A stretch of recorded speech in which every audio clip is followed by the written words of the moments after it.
একদমই একদমই আপনি ঠিক কথা বলছেন যে বাংলা থেকে আমাদের প্লেয়ার অনেক অনেক বেশি ছিল আগে, এখন কমে যাচ্ছে কেন? এটা একদম ভালো প্রশ্ন করেছেন আপনি। অ্যাকচুয়ালি গেম করতে গেলে শুধু মাঠে গিয়ে দৌড়ালাম, জিমে গিয়ে এক্সারসাইজ করলাম, নট আ গেম। গেম করতে গেলে তাদের আর্থিক সাহায্য, প্রোটিন, তারপরে অনেক মাল্টিভিটামিন সব কিছু ওইগুলো লাগে।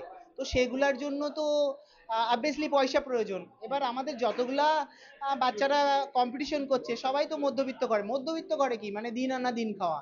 আমি নিজেই ছিলাম লোকের বাড়িতে কাজ করে ঝাল তুলে ফুল তুলে নিজের প্র্যাকটিস করতাম। যাই হোক, এখন আমার ভগবানের আশীর্বাদে একটু হয়েছে। এবার আমরা যদি চাই যে আমি বাচ্চাদের কাছ থেকে রেজাল্ট চাই যদি, তাহলে আমাদের ওয়েস্ট বেঙ্গল থেকে সাহায্য করতে হবে।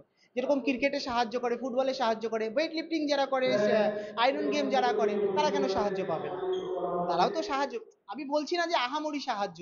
কেউ একটু ড্রেসের স্পন্সর করে দিল, কেউ একটু ওর খাওয়ার স্পন্সর করে দিল, একটু কেউ ডাইটের স্পন্সর করে দিল। যদি এরকম হয়, অবভিয়াসলি বাচ্চারা অনেক অনেক অনেক অনেক দূরে যাবে।